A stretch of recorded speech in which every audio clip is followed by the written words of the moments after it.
if you want to make a man obsessed with you, you must first become the kind of woman who is not obsessed with him. Or most people believe that obsession is created by giving more time, more affection, more attention. But obsession, true obsession, is born not from excess. It is born from absence, from inner stillness, from what a man feels about himself when he is in your presence. A man becomes obsessed not when you flatter his ego, but when you make him question who he must become to stand beside you. And here lies the paradox. To awaken the deepest loyalty and longing in him, you must be willing to disrupt the part of him that seeks comfort over growth. You must be the mirror that reflects back his unrealized potential, not his polished pride. When you stop reacting to his ego, when you withdraw emotional permission from his lower self, he doesn't forget you, he replays you. And the more still you become, the louder your absence echoes. There is a silent force that drives nearly every choice a man makes, his ego. And while most people fear it, flatter it, or fight it, few understand its true nature. The ego is not the enemy. It is not even the truth of who a man is. It is simply a mirror, one that reflects back how he perceives his own worth in the presence of others. To influence a man's behavior, you must stop trying to manipulate him directly. Instead, understand what version of himself he sees when he is with you. If your presence amplifies the image he holds of himself as valuable, capable, admired, he will gravitate toward you, not because of you, but because of how he feels around you. Conversely, if your presence disrupts that image, challenges it, questions it, exposes its fragility, his ego will flinch. But over time, if he is a man of substance, he will not run from that reflection. He will obsess over it. He will seek it, not because it flatters him, but because it awakens something he has not yet mastered within himself. This is why some women are quickly forgotten and others, though they say very little, do very little, linger in a man's memory like an unanswered riddle. It is not what they gave, but what they reflected. There is a story often told in monasteries about a young man who seeks out a master after experiencing deep rejection from a woman he loved. He approaches the master and says, "She shattered me. Her silence, it was unbearable." The master replies, "No, her silence did not shatter you. It revealed the parts of you that were already broken." The young man grows angry. "So she's not to blame for my pain." The master looks at him and says, "Pain is a teacher. Do not blame the teacher for showing you what you still need to learn." This is the power of reflecting rather than reacting. When you stop personalizing a man's ego, when you see it as a mirror, not a master, you gain incredible freedom. You stop overcompensating. You stop shrinking to avoid conflict. You stop performing roles that were never yours to play. Instead, you become grounded, clear, calm. There's a quiet kind of strength in a woman who no longer dances for approval. She doesn't try to inflate a man's ego to make him stay, nor does she seek to punish it when he pulls away. She simply mirrors back whatever truth he is unwilling to face within himself, and that, paradoxically, is what makes her unforgettable. A man's ego, by design, resists what it does not understand. But once he begins to associate your presence with deeper self-awareness, something subtle begins to shift. He may resist at first.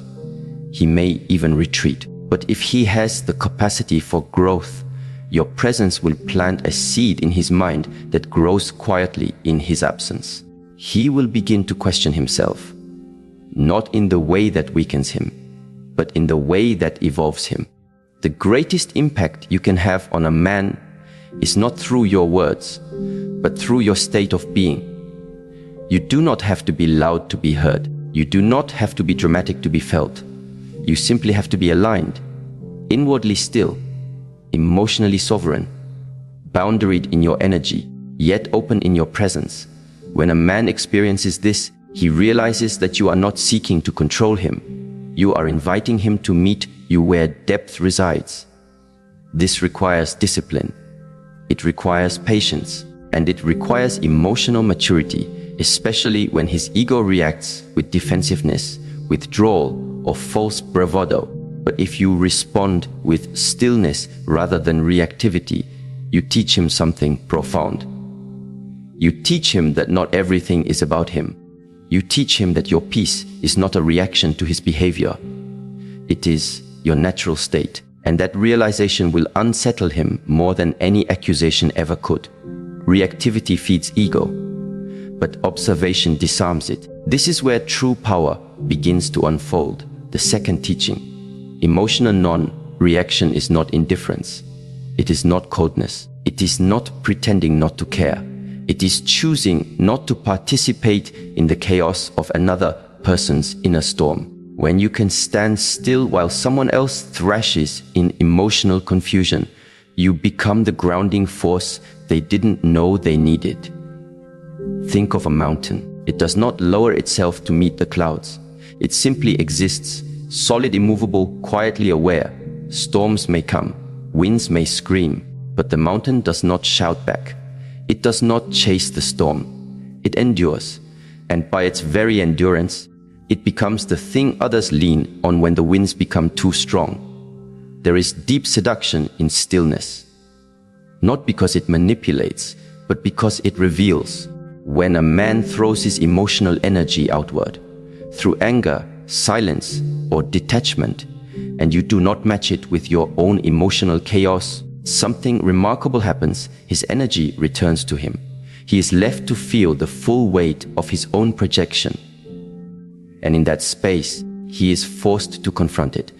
This is the mechanism by which obsession forms. Not through control, but through inner mastery. There's a neurological process called mirror neurons, cells in our brain that allow us to mimic the emotional states of those around us. When you remain emotionally still, the person in front of you cannot escalate. His nervous system begins to co-regulate with yours. This is not philosophy. This is science. You calm him not by saying, "calm down," but by embodying calmness. But here is the deeper layer. When you withdraw emotional reactivity from a man who thrives on ego reinforcement, you remove his ability to define himself through your response. He can no longer measure his worth by whether you chase, argue, or cling. And in that absence, he begins to seek a new mirror, either from within himself or once again from you. But this time, he must approach with a different energy, less performance, more presence. There was once a woman who dated a man very much ruled by his ego. He was charming, powerful, and deeply insecure. Whenever he felt her pulling away, he would flood her with affection. And whenever he felt secure again, he would withdraw. One day, she stopped reacting. She stopped trying to decode him, fix him, or soothe his ego. Instead, she focused on her breath, her posture, her internal stillness. She became rooted in herself, and suddenly, he became agitated, confused. Why wasn't she responding? Why wasn't she reacting? He came to her and said, "Do you even care?" She looked at him gently and said, "I care deeply, but I no longer react from fear. I listen now to what your energy says more than your words."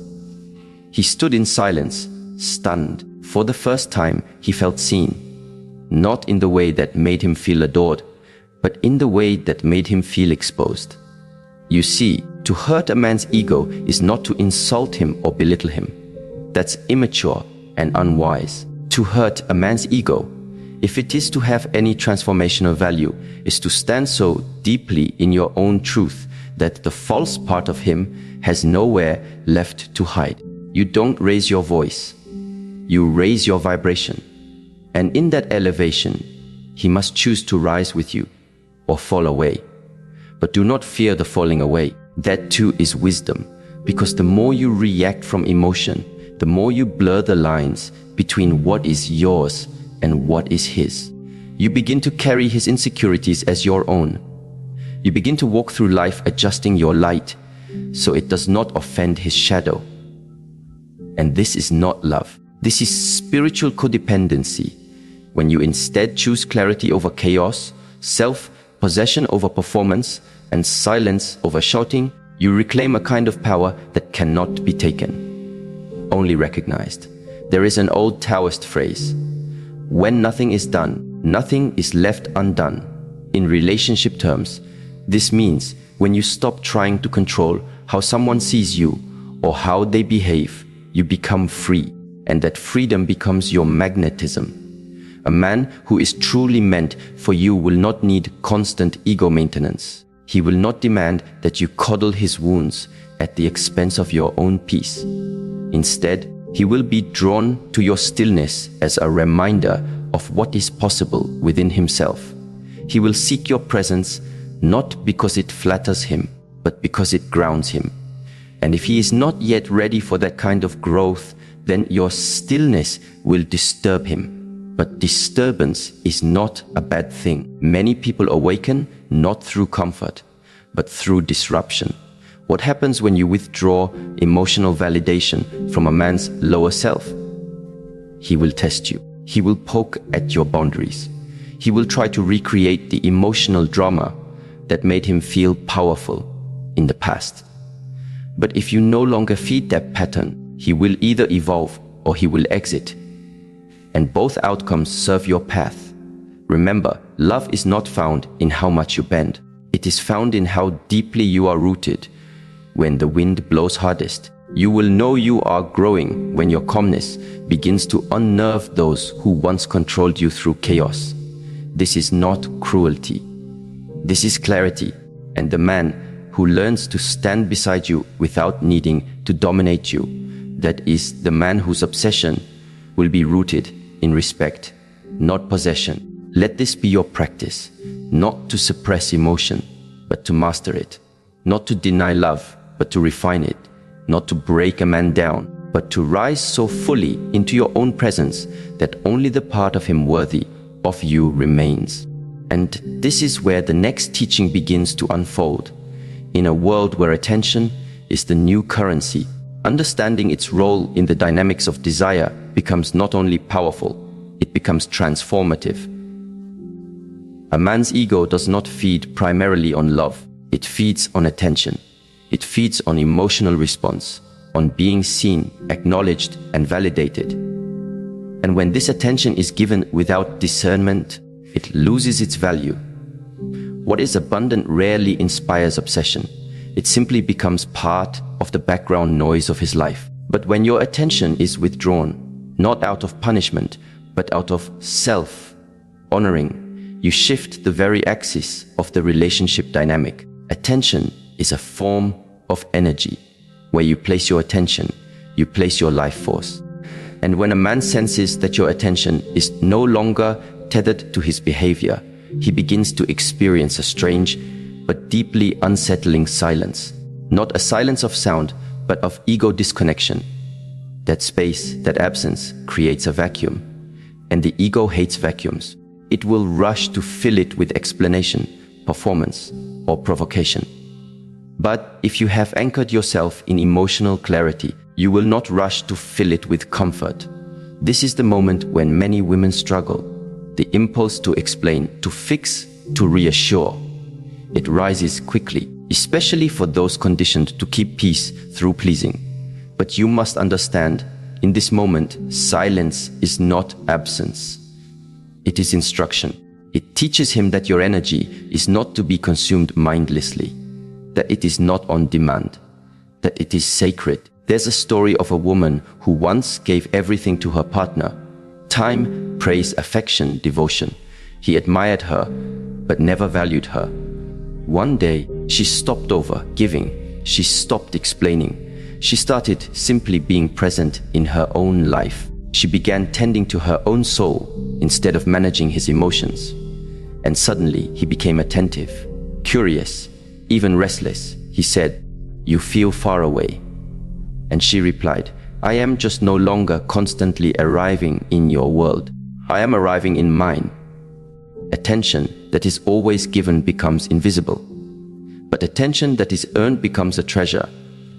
This is not about playing games. It is about restoring balance.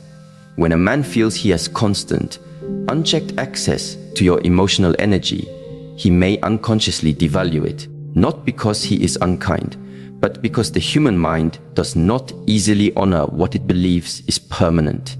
In psychology, this is called hedonic adaptation, the tendency for people to return to a baseline level of contentment even after positive events. What was once exciting becomes familiar, and what is familiar becomes background noise. When you understand this, you stop over-explaining your worth. You stop rehearsing your value.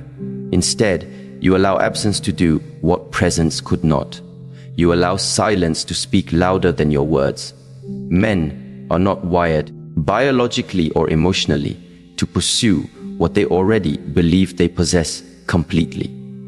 When you remove the thrill of pursuit, when everything becomes known, predictable, instantly available, you eliminate the mechanism that triggers deep psychological attachment.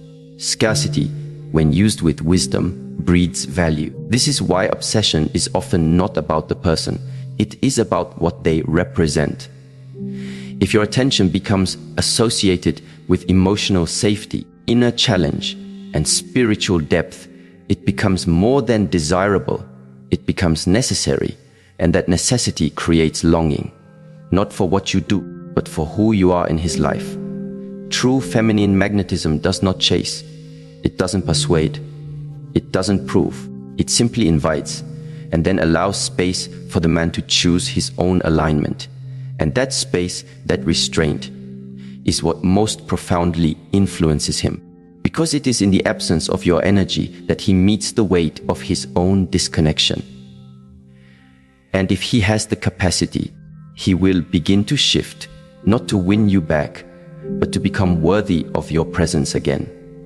A woman's attention, when wielded with awareness, is the most shaping force a man can encounter. It either enables his comfort or activates his courage. And the difference lies in how consciously it is given.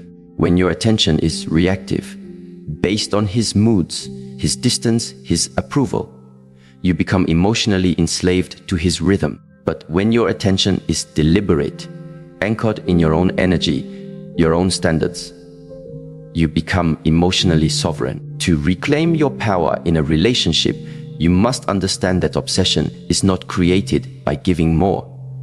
It is created by giving wisely.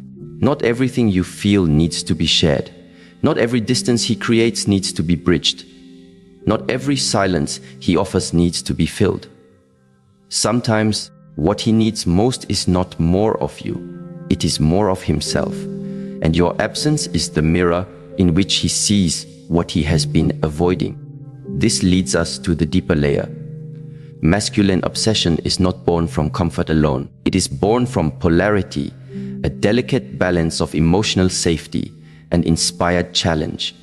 A man becomes attached not just to the woman who soothes him, but to the woman who stretches him, who calls him not with force, but with frequency, who says, through her presence, you may rest here, but only if you rise to meet the version of yourself I see in you.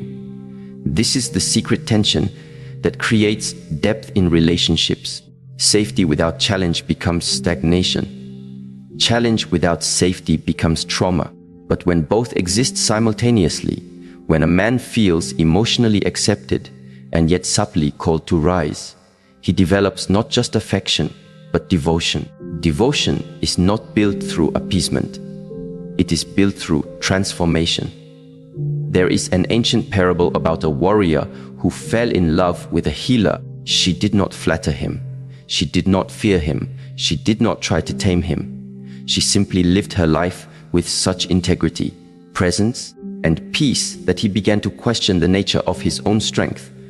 He asked her one day, "Why do you never try to win me?" And she said, "Because I do not seek to possess what I know is not ready to stay." He remained silent for days, and when he returned, he had laid down his sword, not for her approval, but because he realized he no longer needed it to feel strong in her presence.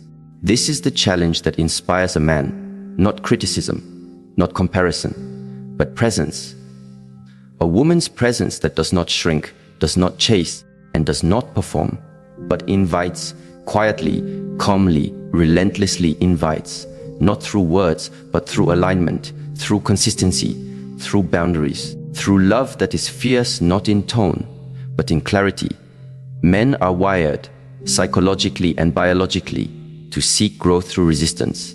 In the gym, muscles are built through tension and release.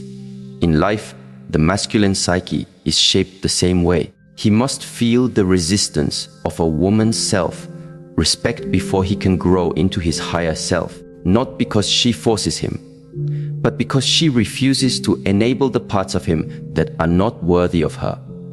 This is why your energy must be clear. When you give attention to his lower self, to the version of him that seeks validation without vulnerability, you reinforce stagnation. But when you remove that attention, not from anger, but from awareness, you create space for his higher self to emerge. And in that emergence, obsession begins, not because you manipulated it, but because you created conditions in which he could evolve, and then tied your availability to that evolution. Let this be your quiet power, to see a man not as he is, but as he could be, and to refuse to settle for less, not through demands, but through direction, not through noise, but through stillness, not through control, but through conviction. Obsession is not created when you become small to fit into his world. It is created when you become so deeply yourself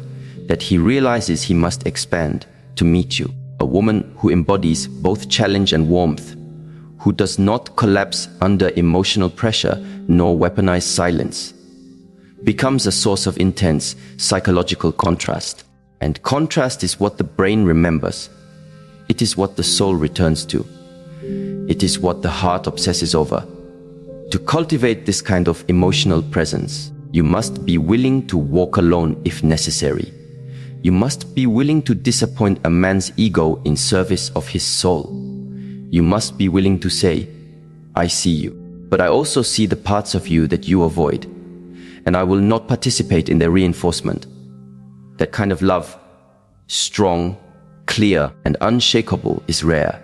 And because it is rare, it is unforgettable. This kind of presence cannot be faked. It cannot be copied. It must be cultivated through inner work, breath work, stillness, self-inquiry, and the willingness to observe your own patterns.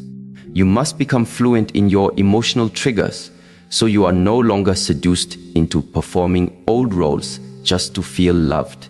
You must know when to lean in and when to lean back, when to speak and when to pause, when to give softness and when to hold stillness. This is the art of feminine mastery, not to control a man's heart, but to guide it gently into coherence with your own energy. And coherence requires contrast. Imagine standing in front of a mountain lake. On one side, there is turbulent wind and choppy waters. On the other side, still reflection. If you wish to see your own face, you do not look to the chaos. You look to the calm. A man is the same. When your emotional presence becomes still and deep, he begins to see himself more clearly. And when he sees not only who he is, but who he could be, that is when true attachment forms. Not all men are ready for this. Some are too attached to their distractions, too committed to their comfort. But the man who is, he will return again and again to the woman who helped him meet himself more deeply. The obsession is not with the woman alone. It is with the version of himself she reflects when she stands firmly in her center. And so, you must remember, it is not your job to make a man desire you.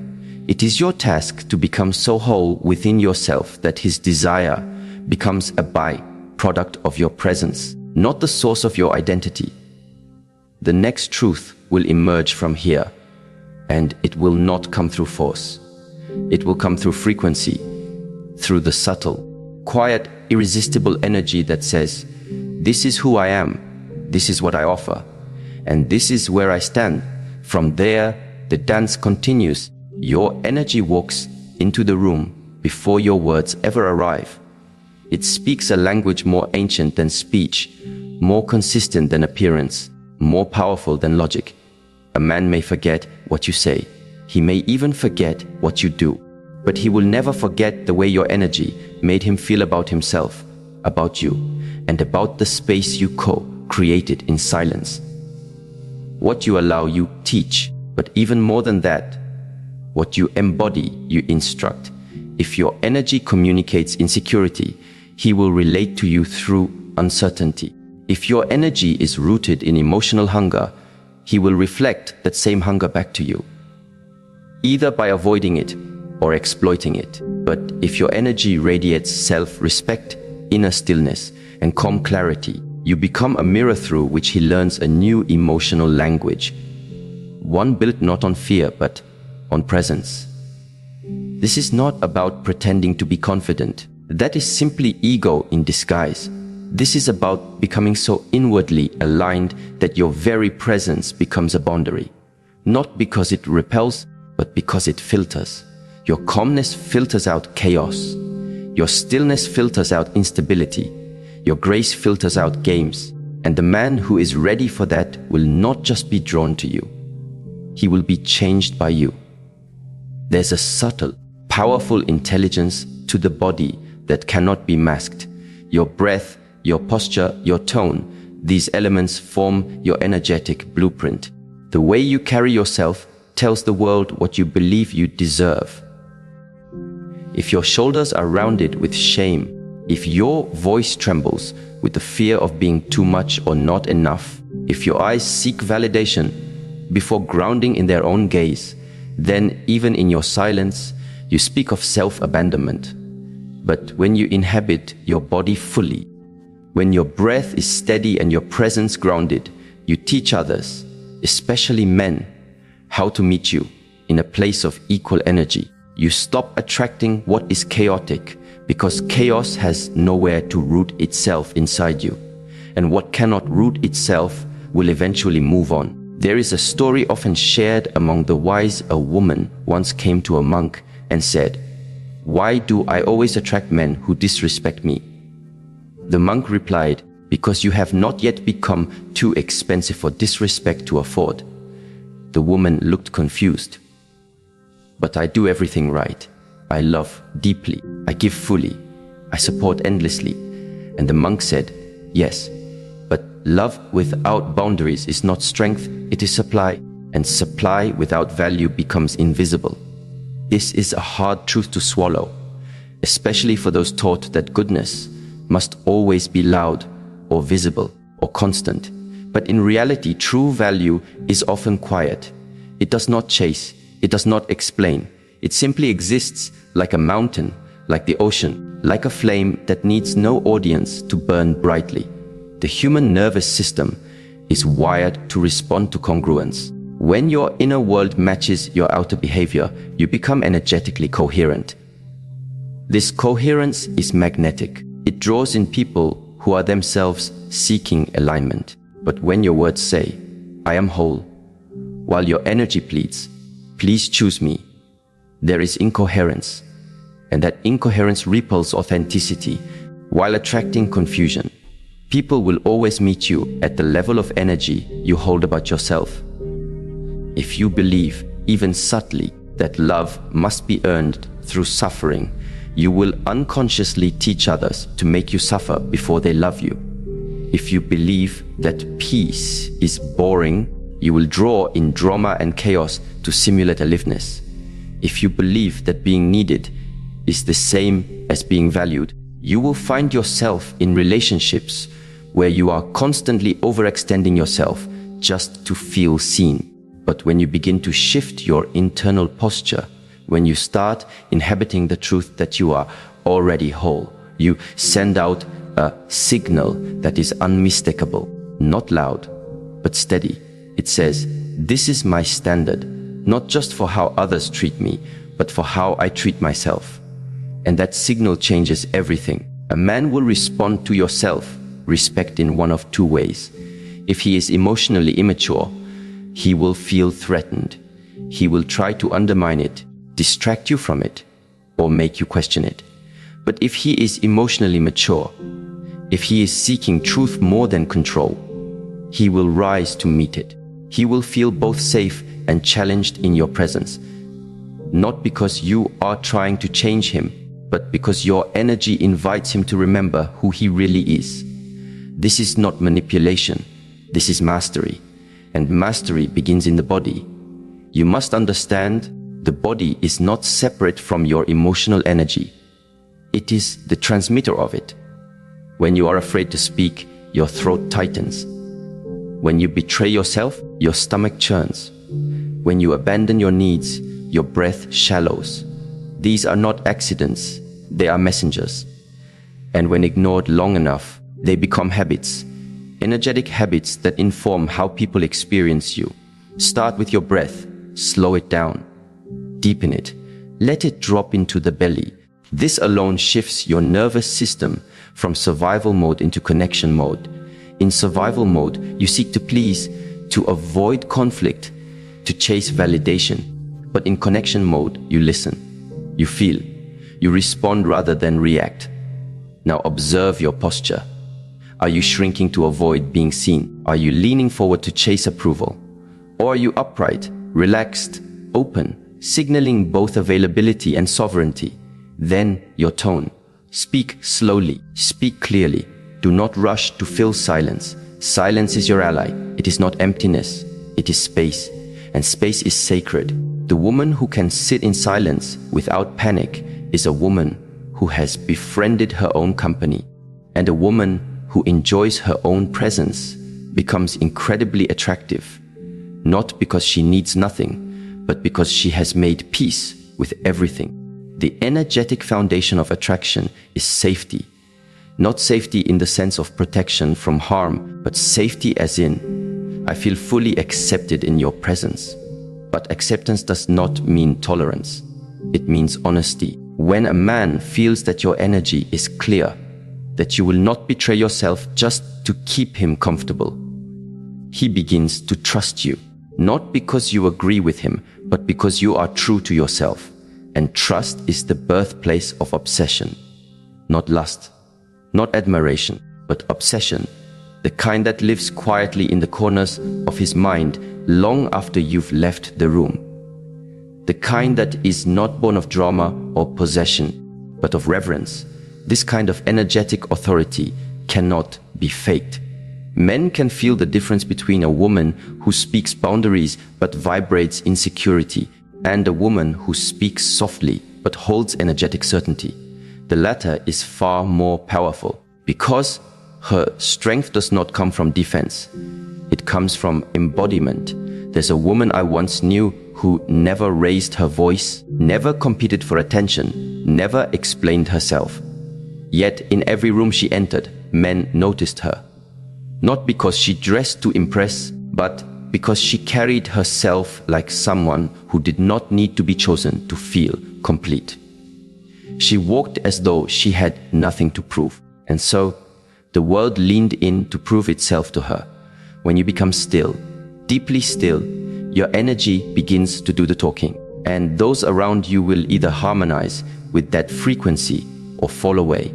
Let them fall. You are not for everyone. You are for the few who can recognize what is rare. Energy is never neutral. It always communicates. If you find yourself repeatedly in relationships where your needs are ignored, where your voice is drowned out, where your worth is diminished, look not first to them, but inward.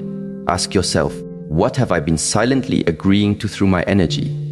You may find that your energy has been saying yes when your heart whispered no. That your body has been tensed with resistance even as your mouth smiled politely. That you have been performing peace while hosting quiet storms within. This is where transformation begins. Not in trying to change others, but in recalibrating your own frequency. In choosing, again and again, to return to stillness, to presence, to the truth of who you are before the world told you who to become. A woman in her energy does not need to dominate. She does not need to seduce through performance. She seduces through alignment, through devotion to her own rhythm, through the audacity to be herself even when others misunderstand her. This does not mean she never compromises, but she never contorts. There is a difference. Compromise is rooted in love. Contortion is rooted in fear. One builds bridges, the other builds resentment. So how do you begin to shift your energy? First, observe. Begin to notice how your energy shifts around different people. Do you shrink around certain men? Do you become overly animated, overly accommodating? These are signs that your energy is adjusting out of survival, not sovereignty. Then reset. Use your breath to return to center. Use movement. Walk, stretch, dance to bring yourself back into your body. Use stillness, meditation, reflection, silence to remember what you truly feel beneath the performance. And finally express, not with volume, but with clarity. Let your no be clear, your yes be whole, your maybe be honest. Let your tone carry your truth, not your fear. And when you do this consistently, you begin to reprogram not just your relationships, but your reality. Because reality, too, responds to energy. It reflects back to you what you believe you deserve. Not just consciously, but unconsciously. And when your energy becomes aligned with your worth, the entire field of your experience begins to shift. You stop chasing love. You become love. You stop proving yourself. You begin expressing yourself. You stop fixing others. You start healing yourself. And in that healing, your energy changes. Your presence changes. And the world begins to respond differently. People will treat you based on how your energy teaches them to. If you constantly forgive disrespect without requiring change, you teach them that your forgiveness is permission. If you constantly give more when they give less, you teach them that your love is conditional on your own self-neglect. But if you love with boundaries, if you give with awareness, if you speak with integrity, your energy becomes a force that reshapes the environment around you. Men, in particular, are sensitive to this. They may not articulate it, but they feel it. They feel when your energy is expansive or contracted. They feel when you are centered or scattered. They feel when your yes is rooted in desire or merely a survival mechanism to avoid abandonment. When your energy is clear, a man does not have to guess who you are. He simply feels it. And that feeling is what guides his behavior. You no longer have to teach him how to treat you with words. Your energy does the teaching. And so the question is never, why is he treating me this way? The real question is, what does my energy believe it deserves? From this awareness, the next path unfolds, and it unfolds not through explanation, but through elevation, through breath, stillness, and a quiet, unwavering decision to remember who you are, even when others forget. And as you return to that remembering, again and again, something powerful begins to shift, not just within you, but in everyone who enters your field. There is a kind of power that does not announce itself with words, nor rely on performance to make its presence known. It enters quietly, not to be seen, but to be felt. This power is stillness. In a world obsessed with doing, responding, reacting, and explaining, stillness is not just a refuge. It is a force. It is a deep, rooted strength that unsettles the uncentered, intrigues the emotionally hungry, and awakens those who are truly ready for depth. Especially in relationships, stillness is not passive. It is strategic, deliberate, and magnetic. Most people have never truly experienced the weight of their own silence. They fill space with noise because emptiness terrifies them. But in the absence of words, what rises is truth, and the truth is often difficult to sit with. This is why silence, when practiced with awareness, becomes one of the most effective forms of emotional clarity. It reveals who is listening, who is performing, who is uncomfortable, and who is aligned. In silence, you discover not only others, but yourself. Many women fear silence in relationships because they equate it with rejection, with coldness, with emotional distance. But silence is only harmful when it is a weapon. When silence is intentional, not as avoidance, but as clarity, it becomes an amplifier of presence. It teaches you how to sit with the discomfort of not being validated, not being chased, not being instantly understood. And in that discomfort, you find sovereignty. The stillness we speak of here is not merely the absence of speech. It is the stillness of emotional non-reaction, the stillness of inner alignment, the stillness of not needing to fix, explain, or prove anything. It is the space between your trigger and your response. It is the moment where you could raise your voice.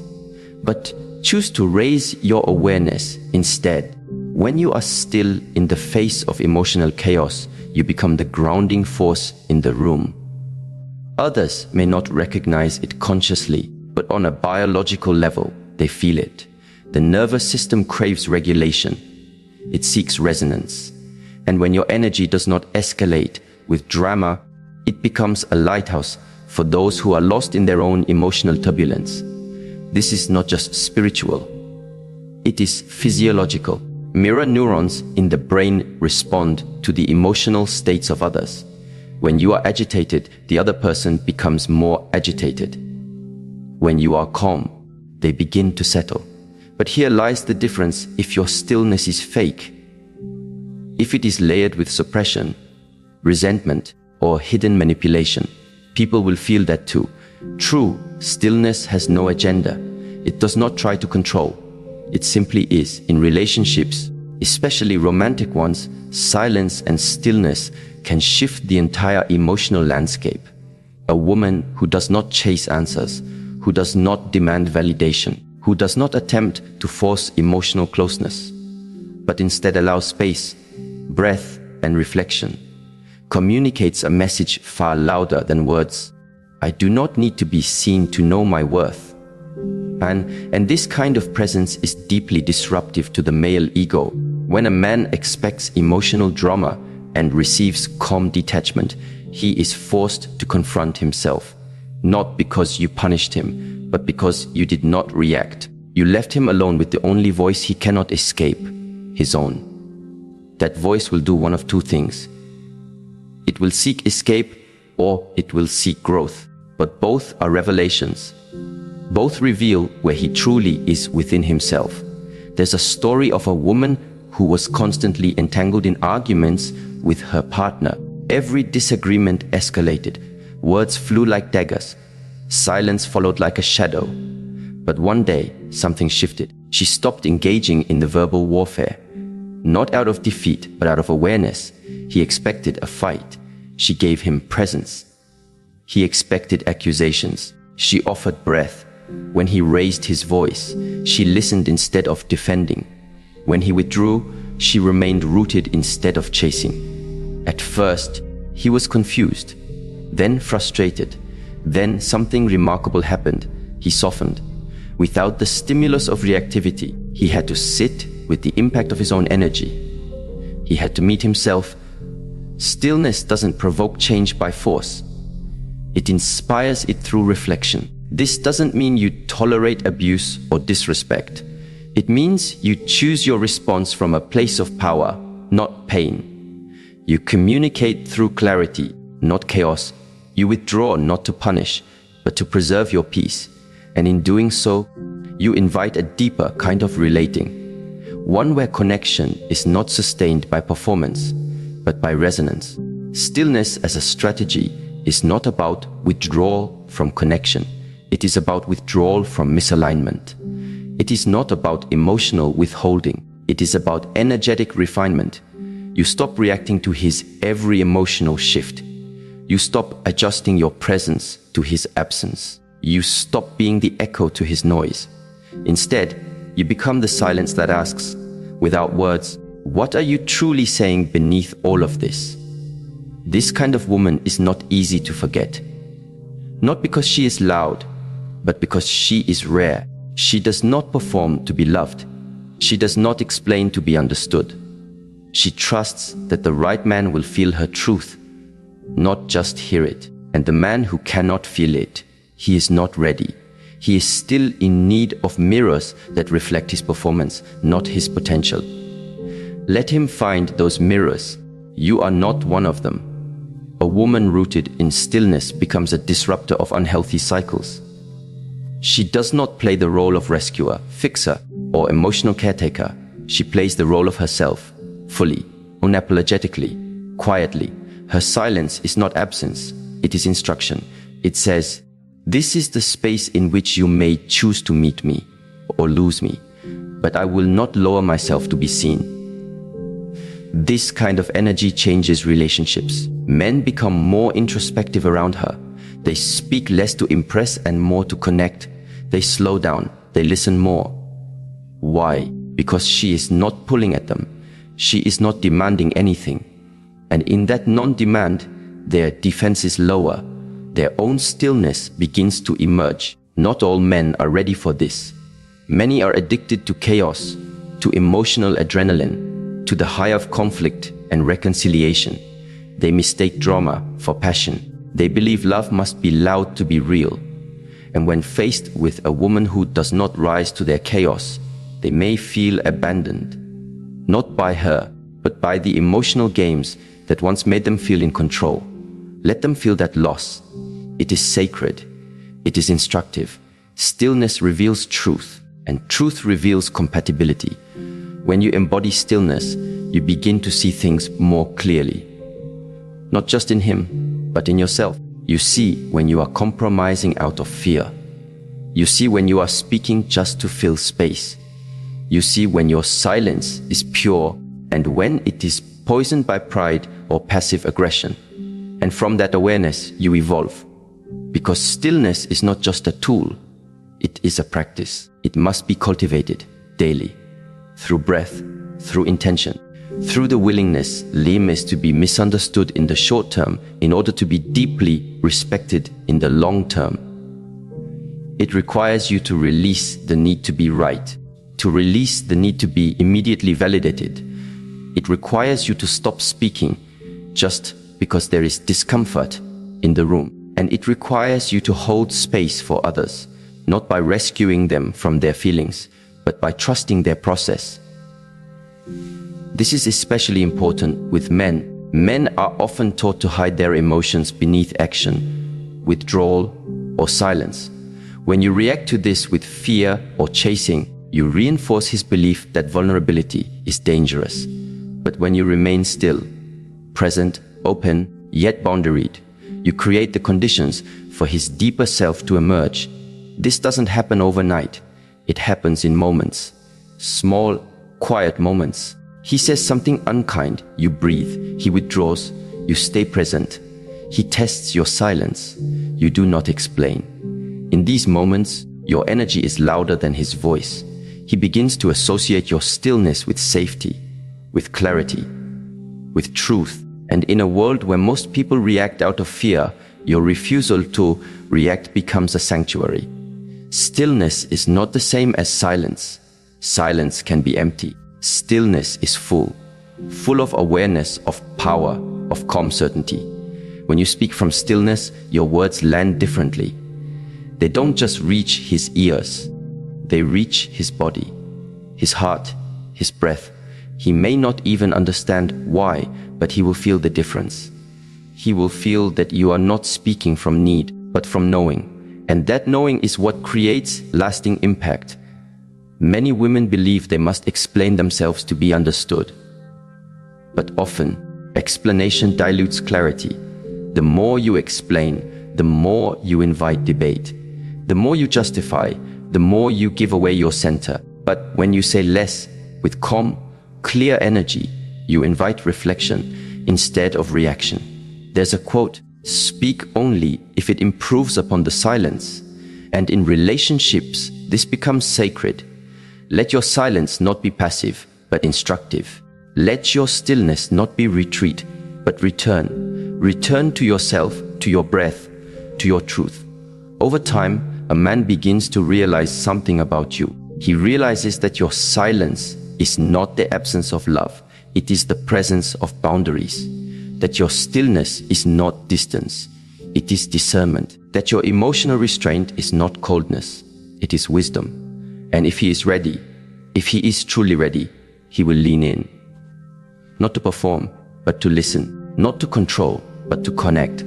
But he must come in silence too. He must meet you not with noise, but with presence. Because only in stillness can two truths recognize one another. Only in stillness can love be heard. Only in stillness can hearts return home, not to each other, but to themselves. From that place, something new begins, and it does not require noise to be known. It requires presence, attention, and a breath that says, I am here, not to be rescued or chased, but simply to be seen as I am. This is the silent language of power, and those who are meant for you will hear it, not with their ears, but with their soul, and they will answer, not with words, but with their own stillness, their own breath, their own readiness. And the story will continue from there. When you understand a man's ego, not as a thing to control, but as a mirror reflecting your own energetic boundaries, a deeper kind of wisdom unfolds. You realize that obsession is never truly about possession. It is about presence. Not noise, but resonance. Not performance, but alignment. You do not need to shrink yourself to be adored, nor become louder to be heard. Your silence can speak. Your boundaries can lead. Your stillness can inspire. Your attention, when grounded in self-worth, becomes a sacred offering. Not a currency to be traded for affection, but a standard that teaches others how to rise into meaningful connection. Relationships, at their highest expression, are not games of strategy. They are echoes of inner mastery. They reflect your level of emotional awareness, your willingness to be still in the storm, and your quiet devotion to what is true, no matter who stays, who goes, or who chooses to rise with you. From this place, obsession becomes reverence, and love, no longer frantic, becomes peace.